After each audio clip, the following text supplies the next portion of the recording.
Messaggio di Santa Giovanna d'Arco rivelato a Deborah il 30 maggio 2005. Ho avuto una visita straordinaria della sorella Giovanna, ma questa volta non era in abiti di battaglia, bensì in stile penitente. Aveva un vestito scuro fermato in vita, credo, da un laccio o corda, sempre in tonalità scura. I suoi capelli sono più lunghi del solito ma ben pettinati e raccolti da un fermaglio. Di qui, si forma come una coda sciolta ma non vaporosa. Sembra dimagrita parecchio e in volto le si legge stanchezza. Dietro di lei, una stanza angusta e grigia, fatta di pietre larghe ben squadrate. In fondo si vede come un piccolo corridoio e poi delle sbarre ad una porta ad arco. Ho come l'impressione che siano delle carceri piuttosto che una dimora. Non ha compagnia intorno. Si vedono mobili e qualche oggetto. È come se ci trovassimo in un castello perché se fossero galere comuni non avrebbero una cassa, uno scrittoio e una branda comoda. Lei dapprima è in un angolo seduta a terra con le ginocchia verso il petto.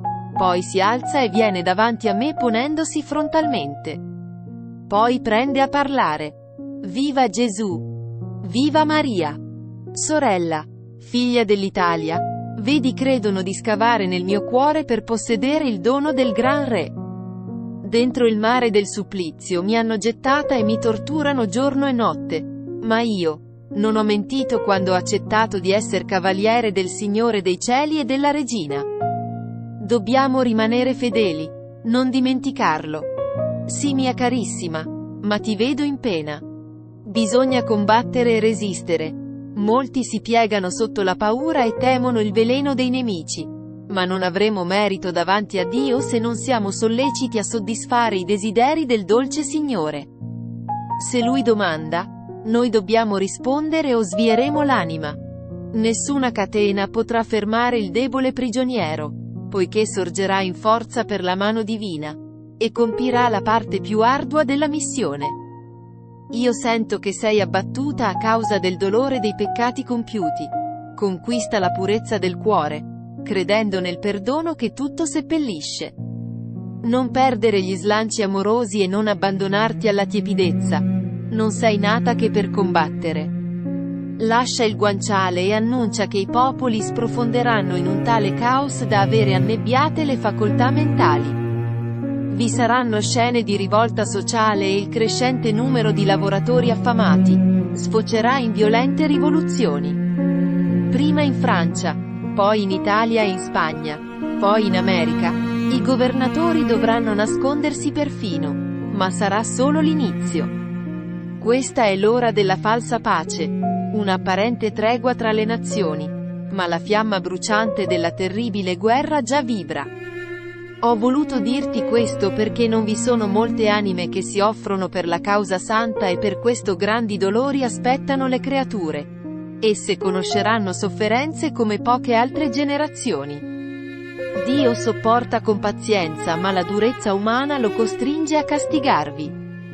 Tempo infelice avanza, e molti morti vi saranno prima che scoppi il boato infernale, causa di terremoti, epidemie, malattie, suicidi e omicidi. Serviti dei mezzi indicati per far conoscere la sapienza. I volumi della sapienza rivelata. Presto per opera dell'uomo si rivelerà l'ira santa. Vi do conoscimento di tali cose, affinché non perdiate voi stessi e non abbiate a sentirvi colpevoli se vi giudicheranno alla morte sociale. Occorre decidere e servire con zelo. Avrete poi immensa beatitudine. Il nemico di Dio spira sugli uomini i turbini violenti delle illusioni, e con la menzogna seduce perché si commetta il deicidio. Proveranno a spodestare l'Eucaristia con l'invenzione di novelli ordinamenti, ed è allora che verranno fuori i progetti dei figli del Tempio di Satana ben conosciuti a Parigi e Bruxelles. Questo nemico ha reso propizio il terreno ove sostenere l'odio coltivato con il vizio e il peccato. E fra tutti grida vendetta l'agguato al tabernacolo perché quando il motivo dei dettami non potrà essere sostenuto, egualmente si moltiplicheranno atti di profanazione e di mera dissacrazione. Grandi errori saranno commessi da chi ha più titolo nella casa divina. E a centinaia i sacerdoti agiranno come se avessero perso i santi lumi.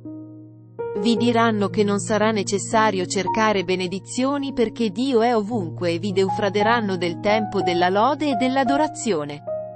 Le campane suonano a lutto e sento gemere la mia Francia come la tua Italia. Esse conosceranno la tristezza di un Dio nuovamente esiliato. Forza e fedeltà. Abbiate coraggio. Tutto svanisce in un forte odore di incenso.